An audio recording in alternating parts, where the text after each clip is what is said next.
جن گھروں میں زیادہ مہمان آتے ہیں وہاں یہ مسئلے بن جاتے ہیں. ایک دن زوجہ کہنے لگی کھانا آپ کا یہ آج مہمان کو نہ لائیے گا. کہہ دیتی ہیں نا بیویاں کبھی کبھی, یہ نافرمانی نہیں. اگر آپ کو کھڑا کیا جائے نا رمضان میں روزہ رکھ کے باورچی خانے تو لگ پتا جائے, اس کو نافرمانی نہ سمجھے. بیوی نے پکا کے نہیں دیا جی. تو حضرت عبداللہ ابن عمر کی زوجہ کہنے لگی آپ کا کھانا ہے, مہمانوں کا کوئی نہیں. تو حضرت عبداللہ ابن عمر کہنے لگے اللہ تجھے جزا دے, تو روز پکا کے دیتی ہے, چل اس طرح کر مجھے سرکہ اور کھجور دے دے, روٹی میرے مہمان کو دے دے. آپ کی زوجہ رو پڑی, کہنے لگی اگر آپ افطاری والوں کا اتنا خیال کرتے ہیں تو میں نہ کروں. مجھے 10-20 منٹ کا ٹائم دے, میں اپنے اوپر وزن بوجھ ڈالوں گی, میں تھوڑی مشقت میں پڑوں گی, لیکن مہمانوں کے لیے افطاری کا ضرور بندوبست کروں گی. ہمارے ہاں تو افطاریاں بھی سیاسی ہیں, ووٹ کٹھے کرنے کے لیے افطاریاں. اور ڈرو اللہ سے, کس کس نام پہ لوگ دنیا داری کریں گے, کس کس نام. غریبوں کو کھلاؤ کھانا جن کو سارا سال گوشت ملتا ہے ان کی. میں کل یونیورسٹی میں کہہ رہا تھا کہ بڑا ہاتھی ہوتا ہے پر بادشاہ شیر ہوتا ہے, اس لیے کہ شیر ہفتے میں ایک دن گوشت کھاتا ہے. اگر روز کھائے نا تو اس سے بھی نہ اٹھا جائے, جس طرح ہم سے نہیں اٹھا جاتا, اس سے اٹھا کوئی نہ جائے, وہ ہفتے میں ایک دن کھاتا. مگر مچھ سب سے دلیر جانور ہے دریائی جانوروں میں سے, لیکن 24 گھنٹے میں 700 گرام کھانا کھاتی ہے. اور شیر کا بھی پنجہ پکڑ لے تو شیر چھڑا نہیں سکتا. روٹی کھا کھا کے تو حال ہی کوئی نہیں قوم کا. تو مہربانی فرمائے, فاقہ آپ کو طاقتور کرے گا, اور جتنا زیادہ انسان کھاتا ہے شہوانی قوتیں زیادہ ہوتی ہیں. اس لیے نبی پاک نے کہا تھا نوجوانوں کو یا شادی کر لو یا روزے رکھا کرو. اگر زیادہ روٹیاں کھاؤ گے تو تمہارے اندر نفسانی اور شہوانی قوتیں زیادہ پروان چڑھیں. تو مہربانی فرمائے رمضان میں غریبوں کے فاقوں کا خیال کریں, انہیں پہنچا کے آئیں, گھر جا کے دے کے آئیں. میں اکثر یہ رونا روتا ہوں کہ ہماری مسجدوں میں نا 27ویں کو قاری صاحب کو سوٹ ملتا ہے. اس کے پیچھے سازش یہ ہوتی ہے کہ 27ویں روزے نہ تو درزی پکڑے گا نہ سی کے دے گا. تو ہم یہ سازش کرتے ہیں کہ دین جی نہ ہوئے مولوی بھی ساڑھے ورگا سوٹ پا لے عید تے, تو پھر ساڑھے جی چودھری جی تے مولوی جی فرق ہی رہ گیا. تو 27ویں کو اس لیے دیتے ہو کہ درزی نہ پکڑے. اس بیچارے کو دینا ہے تو یکم رمضان کو دو. اس کو حضرت جی میرے والا جوڑا پہن کے آپ نے تراویاں پڑھانی ہے, یہ جمعہ آپ نے میرے سوٹ سے. مہربانی کریں آپ جو آپ کے اپنے اپنے علاقے کے مسجد کے قراء ہیں, حفاظ ہیں, طالب علم ہیں, ان کو رمضان شریف سے شروع ہونے سے پہلے, اور کسی گھر میں آپ لنگر پہنچاتے ہیں 20ویں روزے تو 20 روزے تو فاقے سے انہوں نے رکھ لیے, اب آپ گھی لے کے پہنچ گئے. اگر رمضان کی نیت کر کے رمضان سے پہلے بھی دو گے تو اللہ رمضان جتنا ہی اجر عطا فرمائے گا. فطرانہ یکم رمضان کو دے دو, مہربانی کرو, تاکہ غریب کے گھر کے اندر چولہا صحیح جلے, اس کے بچے بھی کھانا صحیح کھائیں. میری یہ گزارش ہے کہ اگر آپ نے کسی غریب کی بچی کو کپڑا, لباس اور غریبوں کو کچھ لے کے دینا ہے تو رمضان سے پہلے لے کے دیں. یہودی جو تھے نا سحری نہیں کرتے تھے, سحری کا نام و نشان نہیں تھا, روزہ رکھتے سحری نہیں کرتے. تو نبی پاک صلی اللہ تعالی علیہ وسلم نے فرمایا ہمارے اور یہودیوں کے درمیان فرق ہی سحری کا ہے. اور نبی پاک صلی اللہ تعالی علیہ وآلہ وسلم نے فرمایا سحری کھایا کرو, سحری کھانے میں برکت ہے. اور اگلی بات سننی آپ نے تو خوش ہو جانا ہے, سحری کو معمولی نہ سمجھے, سحری کرنا عبادت ہے. ہاں آپ مت سمجھیں کہ میں روٹی کھا رہا ہوں, یہ تو میرے سامنے دہی رکھا ہوا ہے, یہ تو سالن رکھا ہوا ہے, یہ تو اچار رکھا ہے, تو چپاتیاں رکھی ہیں. سحری کھانا عبادت ہے. آپ صبح اٹھے, آپ کی تو روٹین ہی اور تھی, تو 7 بجے کھاتے تھے, 9 بجے کھاتے تھے. یہ جو آپ صبح کھا رہے ہیں اٹھ کے سحری میں, اپنی مرضی سے تھوڑی کھا رہے ہیں, یہ تو کسی کے کہنے سے کھا رہے ہیں, یہ تو کسی کے بٹھائے بیٹھے ہیں. یہ جو سحری کا لنگر ہے یہ رب رسول کی رحمت کے ساتھ عطا ہوتا ہے, یہ کرم ہے, یہ اللہ رسول کے بٹھائے بیٹھے. کیا میرے رسول پاک صلی اللہ تعالی علیہ وآلہ وسلم نے بات کھولی ہے, ترغیب و ترہیب میں حدیث ہے, اللہ کرے یہ کبھی چسکا لگ جائے, یہ والا مزہ آ جائے, تو پھر تو گھر میں دسترخوان نہیں بچھا ہوا ہوگا, پھر تو رنگ ہی کوئی اور ہوگا. حضور فرماتے اللہ تعالی اور اس کے فرشتے سحری کھانے والوں پر رحمتوں کا نزول فرماتے ہیں. کھائی روٹی جا رہی ہے, پکا ہوا کھانا ہے, لیکن حضور فرماتے ہیں رب بھی رحمتیں فرما رہا ہے اور اللہ کے حکم سے فرشتے بھی رحمتوں کا نزول کر رہے ہیں, تاکہ درزیوں کا ریٹ کم ہو, وہ کام جو ہے وہ جلدی ہو جائے. اور میری گزارش ہے مسلمانوں سے کہ اپنے سارے کام رمضان سے پہلے سمیٹ لو. اتنے قیمتی دن دوبارہ نہیں ملیں گے جو زندگی میں رمضان دوبارہ سے آ رہا ہے. سارے کام پہلے کر لو. ہمارے ہاں تو آپ یقین کر لیں، نہ درزی تراویاں پڑھتا ہے، نہ کپڑوں والا پڑھتا ہے، نہ کاج بٹن والا پڑھتا ہے، نہ نلکی والا پڑھتا ہے. وہ کہتے ہیں جی راشی سارا ان دنوں میں. وہ جو آخری 10 راتیں ہوتی ہیں نا رمضان کی، حضرت عائشہ صدیقہ رضی اللہ تعالیٰ عنہ فرماتی ہیں حضور ہمیں نفل کے لیے نہیں جگاتے تھے، پر رمضان کے آخری 10 دن فرماتے اٹھو، یہ سونے کا ٹائم نہیں. اور ہمارا وہی ٹائم سارا بازاروں میں گزر جاتا ہے. وہ جو کچھ لینے کا وقت ہے، شب قدر تلاش کرنے کا وقت ہے، وہ سارا ہم بازاروں میں گزارتے ہیں. ہم انشاءاللہ تعالی رمضان کی آخری 10 راتوں میں شب بیداری کریں گے، محفل کریں گے، تلاوت کریں گے، تسبیح پڑھیں گے، جو ہم سے ہو سکے گا. مسجدوں کا رخ کریں، یہاں پہنچ سکتے ہیں تو یہاں پہنچ جائیں، لیکن اپنا وقت ضائع نہ کریں. کوئی ایسا کام نہ کرے کہ جس میں ایک لمحہ بھی رمضان المبارک کا ضائع ہو. آخری بات سنیں، رمضان میں ہم نے کیا کرنا ہے. سارا سال دین کے لیے کوشش کی ضرورت ہے. سارا سال ہم جب کہیں جا کے دین کی بات کرتے ہیں تو ہمیں ایسا لگتا ہے کہ یہ لوگ بیچارے ترس رہے تھے کہ کاش کبھی پہلے ہمیں بات سننے کو ملتی. دین کی بات کی ہر وقت ضرورت ہے. رمضان کے اندر لوہا گرم ہوتا ہے، کیوں بھلا؟ شیطان قید ہو جاتا ہے. پہلے جب دین کا کام ہوتا ہے تو دو قوتیں آپس میں لڑتی ہیں. ہم تبلیغ کرتے ہیں، ایک دوسرے کو پیغام دیتے ہیں. شیطان جواب کے اندر کیا کرتا ہے کہ جب ہم یہاں کسی آدمی نے بات کی یا سنی تو بڑا دل نرم ہو گیا، لیکن جب گھر گئے تو شیطان نے پھر وسوسہ ڈال دی. جاگ رہے نا آپ لوگ ماشاءاللہ. رمضان میں ایسے نہیں ہوتا، صرف تبلیغ ہوتی ہے، شیطان قید ہوتا ہے، وہ کوئی غلط مشورہ دینے کی پوزیشن میں نہیں ہوتا.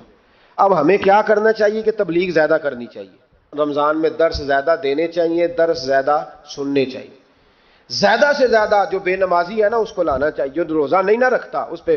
ہمارے بزرگ بڑی ترتیب سے، ایک خواجہ گوہر الدین صاحب رحمۃ اللہ علیہ درویش ہوئے تو ان کے علاقے کا جو چودھری تھا وہ روزہ نہیں رکھتا تھا. حکمت کے ساتھ دین پھیلتا ہے. یہ بات جو بتانے لگا ہوں یہ باہر جا کے نہیں بتانی آپ نے، صحیح ہے؟ وعدہ ہے نا پکا؟ اللہ تعالیٰ آپ کو جزائے خیر دے.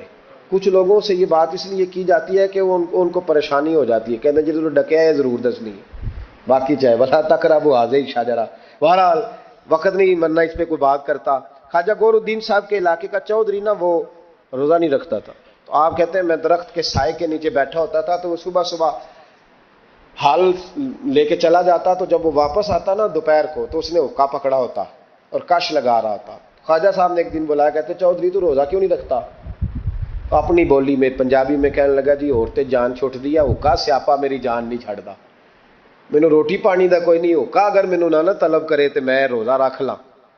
تو خواجہ صاحب کہنے لگے کان میرے قریب کر. اس نے کان قریب کیا، کہنے لگے کسی مولوی پیر کو نہ بتانا، میرے فتوے پہ عمل کر لے. تو نے سویرے روزہ رکھنا ہے، حقے کی چھٹی تجھے میں دے دیتا ہوں، حقہ پی لیا کر، روٹی نہیں کھانی، پانی نہیں پینا، کوئی اور مشروب نہیں لینا، حقے کی چھٹی. اس نے کہا جناب آپ ہاتھ بھی لائے، پھر تو بات پکی ہو گئی، سویرے انشاءاللہ روزہ آگا، آپ دیکھیں گے. اللہ والے حکمت سے تبلیغ کرتے ہیں، وہ صرف دین بتاتے نہیں، وہ دین روح تک اتار دیتے، اتر جاتا ہے. یعلمکم الکتاب والحکمہ، دانائی کے کہا یہ تیرا میرا. کہا جناب آپ اتنے بڑے درویش ہیں، بات ختم ہو گئی. تو چودھری صاحب نے اگلے دن روزہ رکھ لیا حقے سمیت. تیسرے دن پھر رکھا تو چوتھے دن لا کے نہ حقہ. خواجہ صاحب کہتے ہیں میں دوپہر کو بیٹھا تھا تو زور سے میرے پیروں پہ مارا.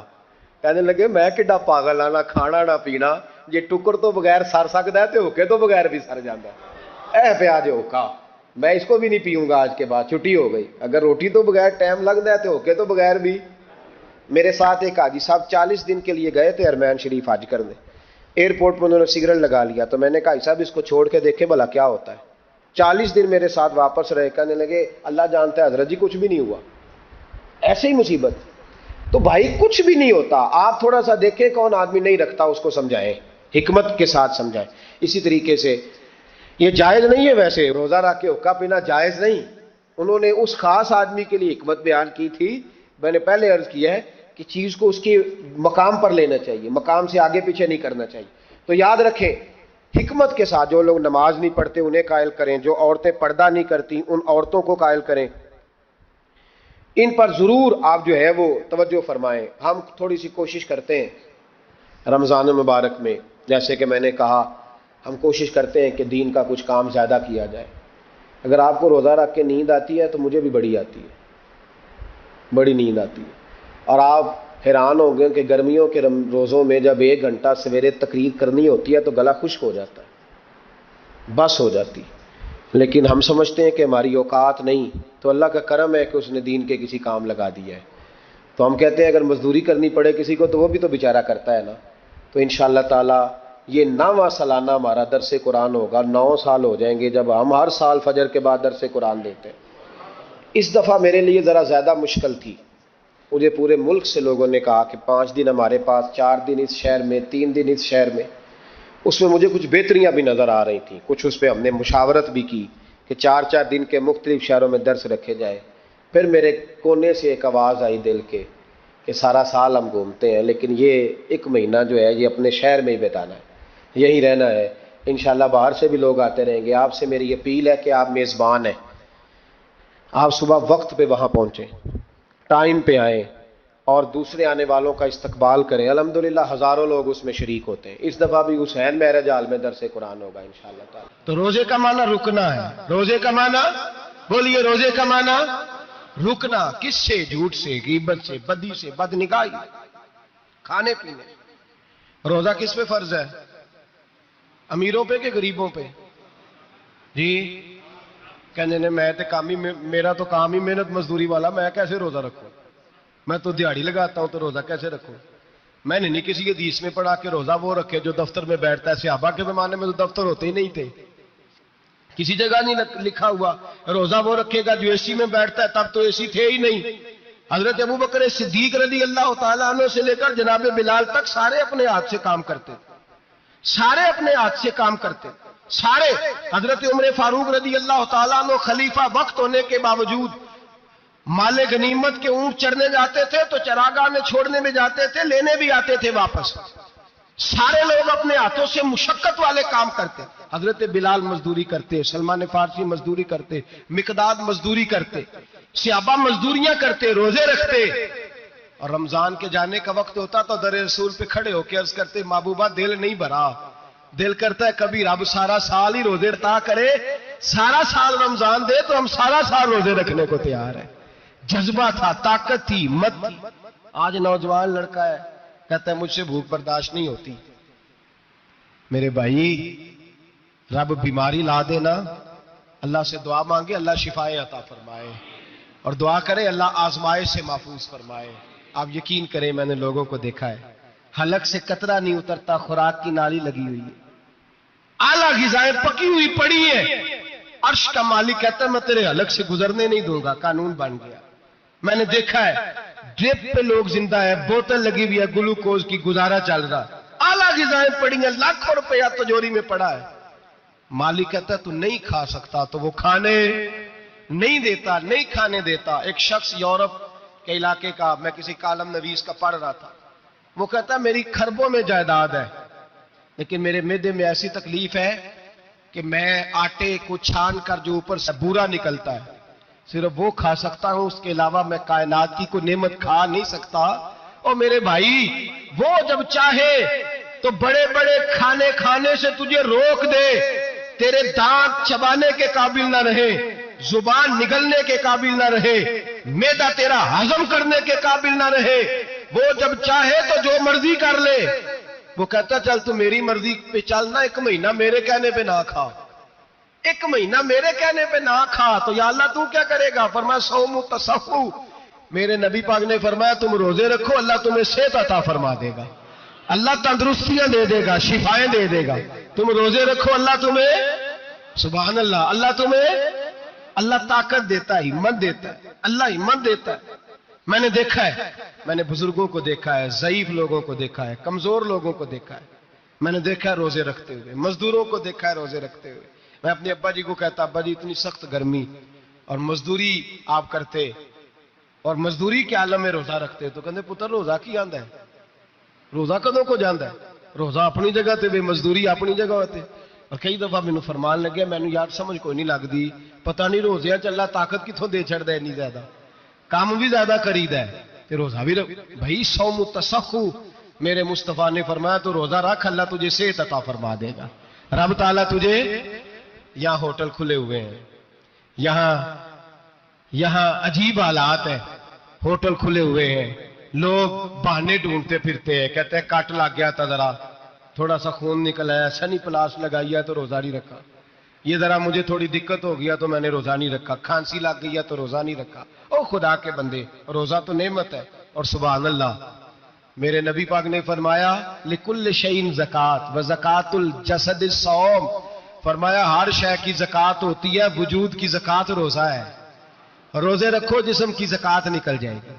فاقہ کرنا بھی میرے نبی پاک کی سنت ہے, مسواک کرنا بھی سنت ہے, اور فاقہ کرنا بھی. مسواک والی سنت زیادہ اپناتے ہیں لوگ, فاقہ کرنا بھی نبی پاک کی سنت ہے. ایک صاحب مجھے کہنے لگے جناب بیٹھ کے کھانا حضور کی سنت ہے. میں نے کہا کبھی کبھی نہ کھانا بھی نبی پاک کی سنت ہے, نہ کھانا بھی حضور کی سنت ہے. اور ہمارے فقہاء نے لکھا ہے جو روٹی زیادہ کھاتا ہے اس میں دو باتیں پیدا ہو جاتی ہیں. کیا کیا؟ ایک بولتا زیادہ ہے, دوسرا سوتا زیادہ ہے, غافل ہو جاتا ہے. فقہ اور حکیم اطباء ڈاکٹر کہتے ہیں کہ پیٹ خالی رہے نا جس آدمی کا, اس کا حافظہ مضبوط ہوتا ہے, اس کے ذہن کی گرہ کھلتی ہے. زیادہ کھانے سے تو خماری چڑھتی ہے, دماغ ڈھونڈتے پھرنا روٹی کدھر سے آج اچھی ہے, گھر میں نہیں پکی تو ہوٹل چلے جانا, کھانے کے سوا اور کام ہی کوئی نہیں. او صاحب میرے نبی پاک علیہ السلام نے فرمایا کافر 7 آنتوں سے کھاتا ہے, 7 آنتوں سے, اور فرمایا میرا مومن 1 آنت سے کھاتا ہے. اس کے وجود میں کھانے والی 1 آنت ہے, کافر 7 آنتوں سے کھاتا ہے. فاقہ کشی سے نورانیت پیدا ہوتا ہے, کم کھانا.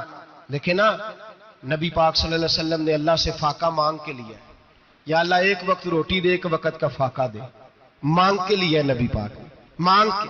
حضرت ابو ہریرہ رضی اللہ تعالیٰ عنہ فرماتے ہیں بھوک زیادہ لگتی تھی نا جب مجھے, تو میں حضرت عمر سے, ابو بکر سے, عثمان, مولا علی سے کوئی مسئلہ پوچھ لیتا تھا, اور جب میں مسئلہ پوچھتا تھا تو وہ مجھے روٹی کھلا دیتے تھے. جب میں ان سے مسئلہ پوچھتا تو وہ مجھے, حضرت ابو ہریرہ فرماتے ہیں مجھے بھوک لگی, میں حضرت عمر کے پاس گیا, ان سے مسئلہ پوچھا. ان کا رواج تھا جب میں مسئلہ پوچھتا تو پہلے روٹی کھلاتے. ہمارے بزرگ یہ فرماتے ہیں کہ کھانے کھلا کے دین پڑھاؤ.